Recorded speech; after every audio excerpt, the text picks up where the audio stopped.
This is 60 Seconds Reatomized, a game where depriving your loved ones of their basic needs is considered a valid strategy for success. In 60 seconds, every decision matters, which is a nice way of saying every run can turn on its head in a matter of moments, leaving me questioning my life choices. Oh, I'm gonna crash out, man. I am gonna crash out. Earning this platinum would push me to the brink of insanity because not only do I somehow have to survive 111 days in our fallout shelter, I also had to win a game on every difficulty in the 3 different game modes, and then somehow manage to get every single ending that this post-nuke world had to offer. 1 second you feel like a genius strategist, and the next you're watching your kid turn into a super mutant. That cycle of RNG-ridden insanity is exactly why I decided to take on the challenge of joining the 0.3% of gamers that have earned the platinum trophy in 60 seconds Reatomized. Jumping straight into the game, I chose to skip the tutorial for now and try my hand at surviving with no knowledge of how any of this stuff worked. What I wasn't yet aware of was how different every run could be depending on the items or family members I chose to bring into the bunker with me, but those are lessons for later on. I'm gonna die.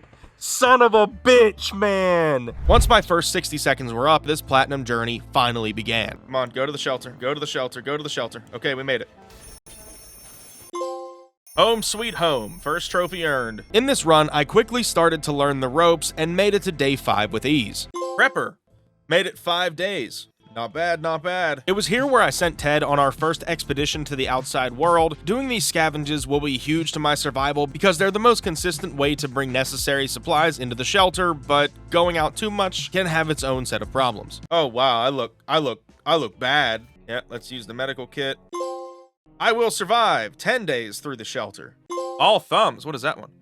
Break or use something in your fallout shelter. Okay, my med kit is broken. Already a few trophies deep in just my first run, I felt pretty good about how things were going and decided to send Ted out for another scavenge run, but this one did not work out the way I was hoping. Day 21. Oh my god. One-way ticket. Oh, Ted's dead, huh? Die in your fallout shelter. Damn it. Going in for round 2, I was ready to build on the first run, but quickly found out what happens if you lose track of your timer while scavenging the house for supplies. Okay. Oh, I got it. Duck and cover. Wait. Survival is overrated. Stay to see the fireworks. What? I didn't even make it down. The sting of embarrassing myself by not even making it to the shelter was enough for me to take a step back and try out one of the other game modes. Setting my sights on the challenge mode, I chose to do some scavenging missions and took full advantage by adding several trophies to the counter. Challenger, hey! We got a hat for everybody. 216. Collect 10 water bottles from your house, okay. Girl power. Live through the nuclear blast as Dolores. Super. Collect 10 soup cans from your house. Nice. Family guy. Rescue the whole family. Look at that. Returning to the apocalypse mode, I was completely refreshed after completing a bunch of the scavenging missions because I felt like I really understood how to quickly move around the house and which items to focus on grabbing. With the extra knowledge in hand, I wound up having a pretty solid run this time, making it further than I could have imagined I would by this point. Made it to day 20. Survivalist. 20 days. Look at that. If you've played 60 seconds before, then you know how wild some of the different prompts you can get are. Seeing just how crazy people can become when the world gets flipped on its head was definitely something to behold. Our situation is getting worse every day. We can see the hunger and desperation in each other's eyes. We know a teacher from a local school rescued a bunch of kids when the bomb fell. We also know what kind of supplies are in the school shelter as part of the community. We helped stock it for an emergency, so technically they're ours, right? Should we reclaim them in our hour of need? Yep. Doom the kids. Doom the children. When is Ted coming back? The dark side. Show your evil self. Oh man, I killed those kids for sure. Killed those kids. In spite of some of my less than savory choices, I managed to make it 40 days in this run, adding the final survival days trophy to the counter. Well, kinda. More on that later. I thought after my last encounter where I raided those poor kids for their supplies that I wouldn't have to do anything sinister like that again for a while, and it turns out I could not have been more wrong. We're closed off in a tiny shelter and our supplies are very limited. If we want to survive, it's time for desperate measures. We know there's a group of elderly people hiding in the ruins of the local retirement home. They must have some supplies, and in our opinion, we need them more. The well-being of your family is the most important thing in the world, right? Yeah. Go kill those old people. We thought we were brave enough to carry out this dangerous mission, but the elderly group had a bunch of war vets among them. We didn't even manage to get close to their camp. They started shooting in the air and screaming very rude insults at us. One of my favorite things about this game was just how many different side quests could pop up at any given moment. Since I was playing the game completely blind at this point, I never really knew which prompts I should agree to and which I should say no to for trophies, but as luck would have it, on day 67, I had one that was tied to 2 depending on which way I went. For the trophy Dawkins Residence, I had to say yes to this prompt, which was actually a reference to one of the characters in the follow-up to this game, 60 Parsecs. And if you'd like to see me platinum that game too, why don't we get this one to, let's say, 1,000 likes. We have soup. I don't see any water though. Dawkins Residence.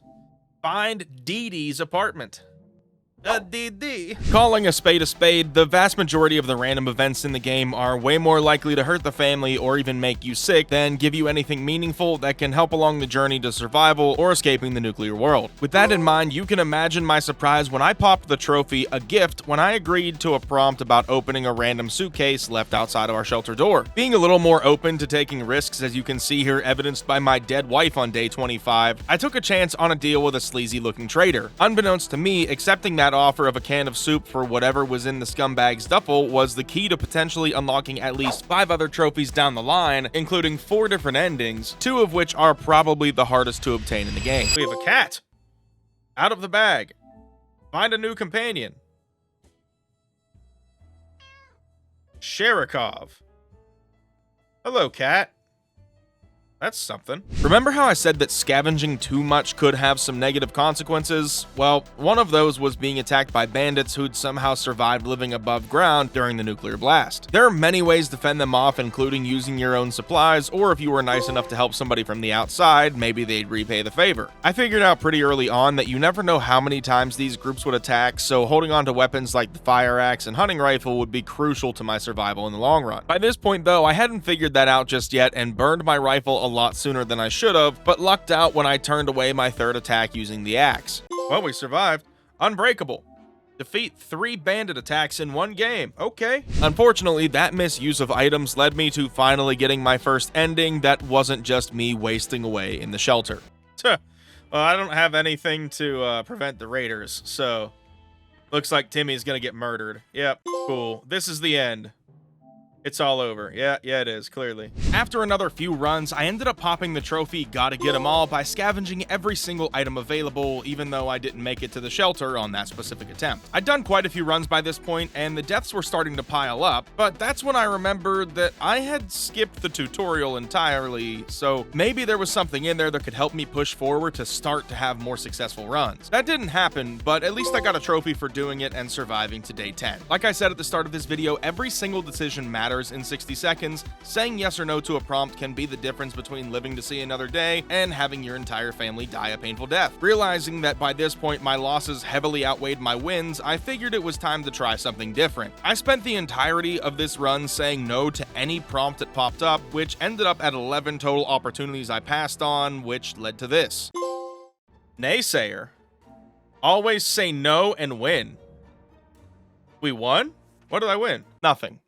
I won nothing. There are several random opportunities to give aid to someone in need. These range from people being dressed up as doctors asking for water, bringing man's best friend into the shelter through a process that we'll talk about soon, or even this. We got a visit today from a person with a physical mutation. He managed to grow several extra fully operational hands. He shared the story of his group with us, people with other deformities who despite the circumstances remain friendly and struggle to gather supplies. Wherever they go, people just shoo them away in fear of getting sick. He promises that if we gift him some supplies, his group will help us get rid of the bandits next time they bother us. Okay, I'll give you some soup. It's a bit more important for me to keep water, so I'll give you some soup. Cool, flashlight's broken. What goes around?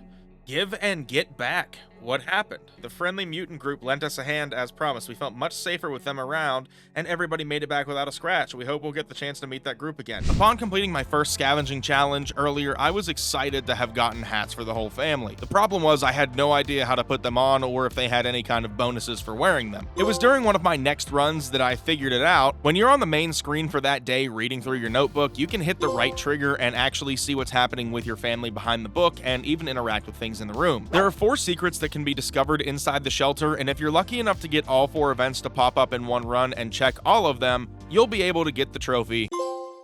No stone unturned. Fully explore your shelter.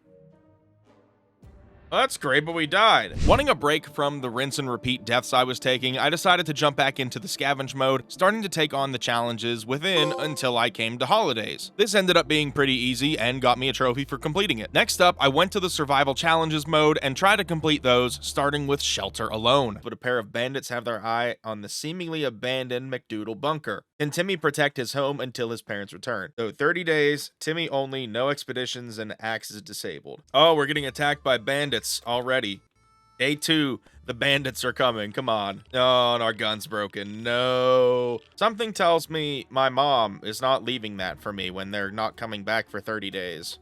Don't open it. If something sharp enough was to be scattered on the ground, we could really make them feel the pain. Oh, we'll put the checkers down. Go ahead, step on checkers. That feels good. He really stepped on it and said, Legos, the pain. We found a box outside wrapped in what seems like 6 different types of wrapping paper. The note says, Mom is making me write this. I hate you. Try not to die or whatever, Mary Jane. Could be a bomb or something even worse. Should we open it and find out? That does sound like something Mary Jane would say, though. I'm not going to open it, but I feel like that was actually a good thing. Oh, no. Timmy looks fucked up. The relentless thugs are approaching again and we didn't prepare anything. Maybe they will show us mercy. No, not after the hell they went through. They mean business. That's the... Oh, man, let's hope they slip on the ladder. I made it to day 29. You're kidding me. Oh, wait. Dolores, Ted, Mary Jane, Pancake, and Sherikov finally returned to jump the thugs from behind. Merry Christmas, you filthy animals. Now let's unwrap the presents. Oh, it's soup and more soup. They're all soup. Rogue One. Complete 1 survival challenge. I'm sure you've noticed during my scavenge runs before entering the shelter, there's a lot of whams and pows and other stuff that pops up on the screen when I run into stuff. Most of these were accidental, or sometimes I just needed to break something so it'd be out of my way before heading to the next room, and that's kind of what happened here when I rammed into this toilet. Come on. Unplugged? Ram a toilet. Oh. Okay. Cool. I was trying to get to the damn magazine, whatever. As someone who has, at times, let my facial hair grow way out of control, I can understand Ted's refusal to try and do anything about his beard growth while in the shelter. That being said, though, on day 38, I felt like it was time to give him a trim and take the chance of it potentially cutting his throat with this axe. Sure, times are hard and there isn't much need to shave anymore, but beards are still not welcome in this house. Any means of cutting a beard is acceptable. Say, that axe looks quite sharp. Maybe it could help with some beard trimming. You know, I don't think I've done this yet, and I feel like this is not going to go well for old Ted. I feel like Ted is going to slice half his face off doing that. All right, Ted. Lumbersexual is the name of that? Trim Ted's beard the trendy way. I don't think it's trendy at all to shave your beard with a fire axe. I could be wrong. I have a beard. I've never done that. It seemed like this run was finally the turning point I needed to start feeling like I was mastering the 60 seconds run-throughs, and that feeling continued when I finally earned my first ending. In order to be saved by the military, I first had to enter the shelter with a radio and make sure to use it, but not in any yes-no prompts that could destroy it, and eventually the government reached out, requiring us to use the flashlight to let them know we were here. 11 days later, on day 32, the government asked for people to bring gas canisters, and while we did that, I don't know if this was actually important for me getting the ending or not. With one final message asking for a representative to come and meet them on day 42, I sent out Ted and hoped for good news. I mean, at this point, open the door again. They can't take anything else from us. They can kill us, that's about it. Yeah, we're dead. We're dead. Oh! Oh my god, wait! We got saved by the military! Holy crap! They got us out! Safe at last! The military came to our rescue and took us away from this hellhole! Oh my god! I finally won for once! That's my first win! During the next run, I sent Timmy out for an early expedition, and this brought about a random encounter that I didn't even know existed by this point. Timmy came across a police station, meeting the new police force of the town, and earning us an entirely luck-based trophy in the process. Hey, Tim. New order. Met the local law enforcement. How the hell did that happen? Timmy's back. The police station was still standing, and we found a few officers who were still alive. Okay. Well, they didn't look like the ones we remembered, but they all have uniforms and badges, so they must be some kind of replacement cops. All right. Good stuff, Timmy. A little bit back when I discovered that I could interact with the things and people inside the bunker by moving the journal out of the way, I hadn't noticed that at certain times a little fly would zip across the screen, but when I did notice, the buzzing I heard was starting to drive me insane, and I just couldn't keep listening to it. Oh, I got it! Take that, Brundlefly! What a name.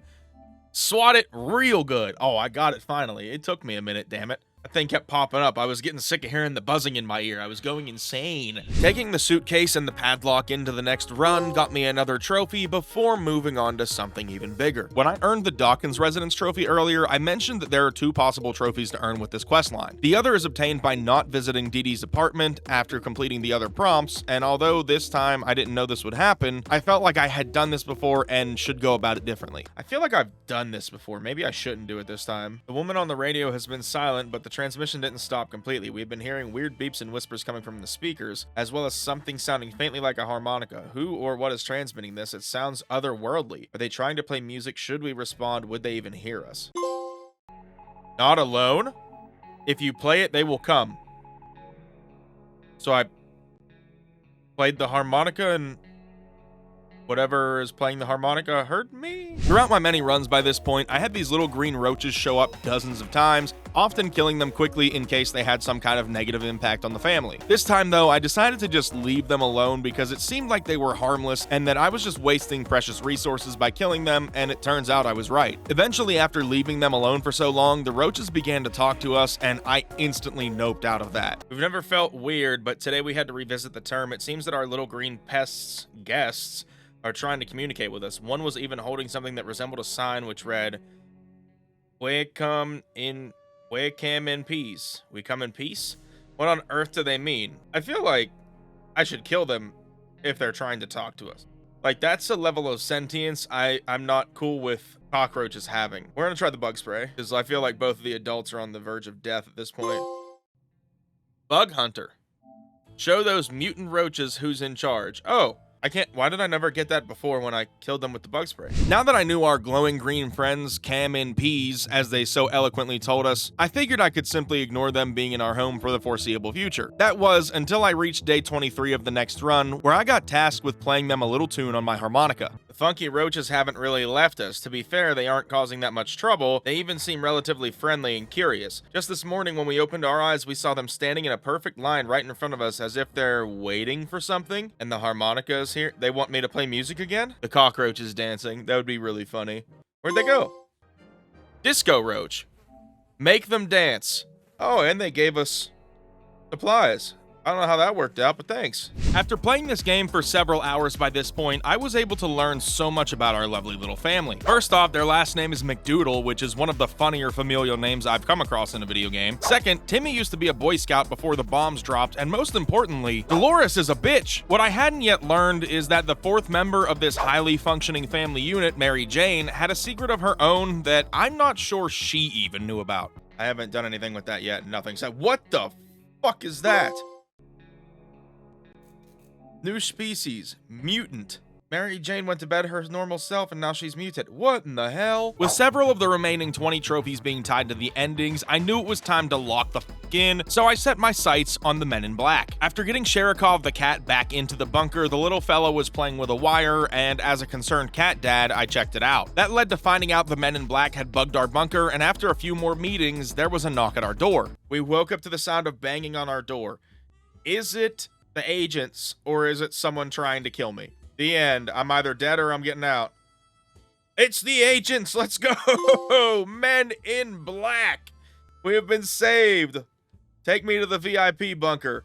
We were taken out of our home in the dark of night and hastily transported to what the agents call a presidential bunker. It's amazing. Sure, the walls are a similar shade of gray, but now we have a whopping 20 square feet more to walk around while we die of boredom. Finally, we can sit, relax, and let somebody else empty the bucket for a change. 2 of the rarest endings in 60 seconds will see the family escape in a vehicle that was spotted during an expedition. For Panzer, the vehicle will be a tank, whereas earning Stay Frosty will require it to be an ice cream truck. After scavenging 3 times in a run, you'll usually see a message that says something along the lines of maybe we can drive away somehow, or we spotted a vehicle, and then a prompt will pop up to send someone out to check out the vehicle. If you send either of the adults, the tank will always be the vehicle that appears, and on the flip side, if you send either kid, the ice cream truck will always be the vehicle you're working with. It also takes several playthroughs to finish off each of these endings because you can really only put on 1 part per run, so it's going to take a little bit to get both of these. It wasn't a hallucination. There really was a tank down the street. The vehicle was armored with wooden spikes decorated with bloody skulls and bones,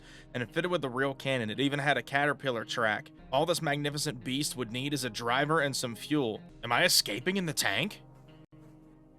Did I actually just win on Sarbamba? Oh my god! Always say yes and win. Hold up. Panzer. Okay, 3, 2, 1, let's jam. I actually won on the hardest difficulty in this game. Karakov the cat might be super important for the different endings, but there's another pet companion I could bring into the shelter if I played my cards right. This is Pancake, and by following these simple steps, he can be brought into your Fallout shelter too. Step 1, shine a flashlight in his eyes. Step 2, give that good boy a can of soup. Step 3, follow his trail at night. And step 4, give the guy a med kit so he doesn't die. It is horrible to see a friend in pain, but when we saw Pancake whimpering at our doorstep, it was too much. Some bastard shot him and he's lost a lot of blood. Okay, the last time this happened, I didn't have a med kit to give him, so we're gonna give it to him this time and see what goes on with young Pancake in the cut. Oh my god, that is the derpiest looking boy on the planet. Friend in need. All right, so healing Pancake brought him in here. He looks derpy as all hell, and that got us a trophy. We'll happily take that. After managing to win a survival mode game on Sarbamba, I was officially done with the hardest difficulty in 60 seconds, and to say I was relieved would be an understatement. What we initially thought was thunder turned out to be heavy knocking on the door. Someone either hates that door or is very determined to have someone answer it. Yeah, let's open the door. See what happens. Hopefully it's a win. The end. Please be good. Please be a good ending. Is that the army? Looks like the army. Yo, dead hand. What is that?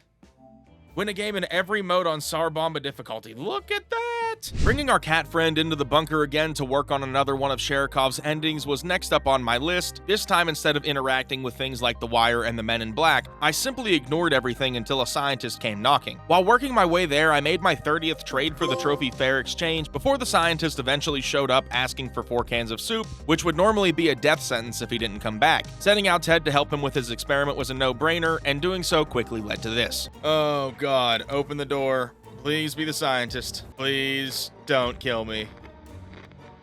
Yeah, it's the right guy. Soup can into space. Reach for the stars. All right, let's see. Oh, Enola Gay, hold up.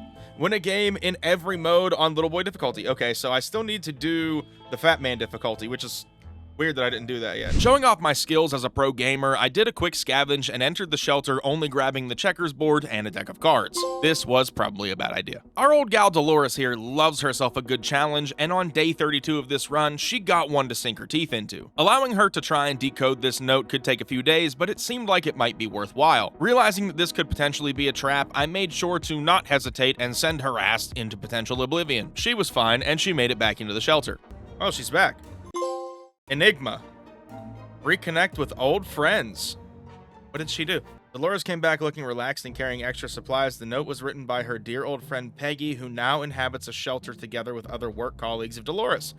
Look at that. With only 4 endings left and 2 of them being contingent on Sherikov being in the shelter, I figured I should go after the other 2 first. Since completing the ice cream truck was a process that would take multiple runs, I chipped away at it while going for the twins ending. This one is probably the second easiest ending to obtain in the game because you basically just have to be nice to these folks and have some supplies on hand to get it done. Somebody banging on my door for 5 minutes. Let's open again. The end. Please be good. Please be good. Please be good. I think. Oh, we did it! A New Hope! The twins!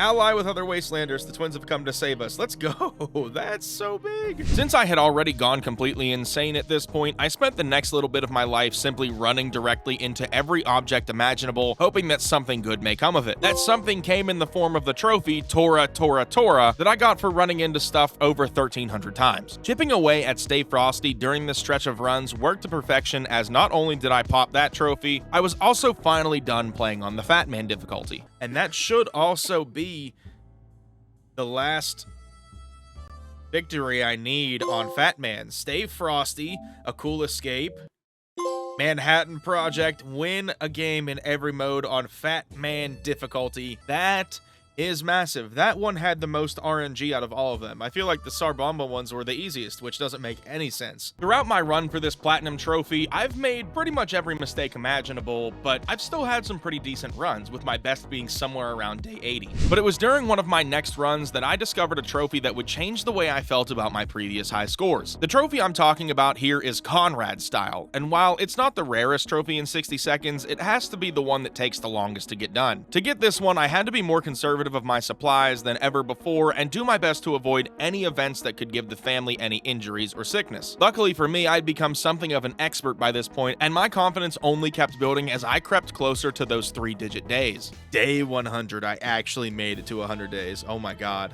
I feel like this is a bad idea. Day 109, bro. This is far and away the craziest run I've had. Day 111. This is such an insane run. Like, my mind is blown. Conrad style. Beat the Fallout Shelter survival record. Do I win? Do I get to leave? 123 days is such an insane run. I'm not even mad at it. I've never been much of a speedrunner, but with only 7 trophies remaining, including the platinum, I wanted to get through this next one as quickly as possible. With that in mind, I did everything I could to turn the entire family into raging lunatics, but even then, I couldn't have fathomed how quickly I got this done. Oh, did we get it? Yeah, Cuckoo's Nest. I tried to do that so many times, and I could not get that to happen. Sarbomba, day 13 on the first attempt of me focusing on that trophy, and I get it. We will take that. With all the things I had tried in this RNG hellscape, surprisingly, I'd yet to attempt having both our furry little friends in the shelter at the same time. When I finally did try it, poor Pancake decided he didn't want to deal with any of Sherikov's bullshit and hightailed it out of the shelter. By this point, I could feel the anticipation for this platinum rising deep inside me like the fur on Sherikov's back when someone got too close. I knew that everything I was about to do would either make or break this platinum run. With that in mind, I decided to go live so the audience could experience it with me. And if that's something you might be interested in seeing, I go live here on YouTube and on TikTok, so I'd love to see you pop in. With just 2 endings left in my way, I was about to become very comfortable with our dear boy Sherikov. Bringing him into the shelter so much meant that there was unbridled chaos that was about to unfold, and I felt the impact immediately as I broke every single item in my shelter. The sheer amount of pain going for these endings caused me is something I hope to never relive in my gaming life. The RNG kept pulling out its massive hog and slapping it on my shoulder over and over again. Oh, I'm gonna crash out, man. I am gonna crash out. I know for a fact I gave water to one of the mutants. I know for a fact I gave water to a mutant. Mow. Mow, mow, mow. Oh, I think we got one. Feline domination. Look at me. I'm the Captain Meow. We have been exiled from our home and overwhelmed by the sheer number of furry beasts, unable to fight them for even one more drop of soup.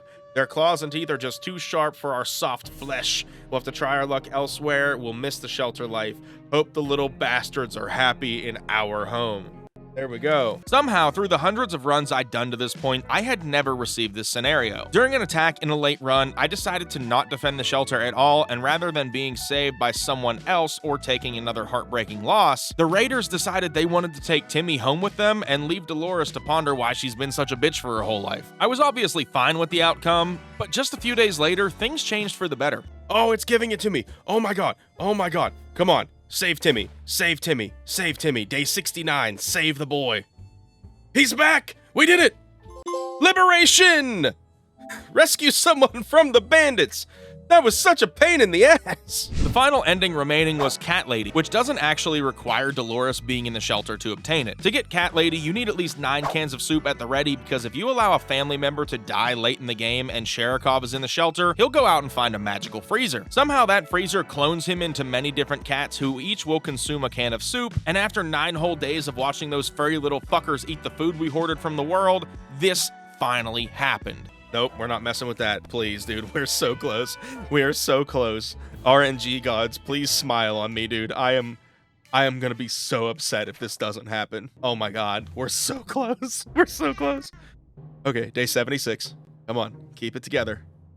I should have enough stuff to defend me for the next, few days. Please. Okay, all hands on deck. Use the lock. Come on, man. I don't know how many more cats I need. I don't know how many cats are in here. 1, 2, 3, 4, 5, 6, 7. Okay, I think there's only 2 more. Nope. Do not open that damn door. Do not open that damn door. The end. Hold on. Did I do it? Did I do it? Oh my god, I think I did it. Cat Lady! Yes! I screwed it up. King of Cans! We did the damn thing! Collect all trophies. That is, honest to God, because of the RNG, one of the hardest platinums I've ever gotten. I am so happy I got that. Oh my god. We did it. I mean, that's all I can really say. That's all I can really say. Thank you so much for watching. Like and subscribe if you enjoyed the video. I'll see you in the next one. I love you. Bye.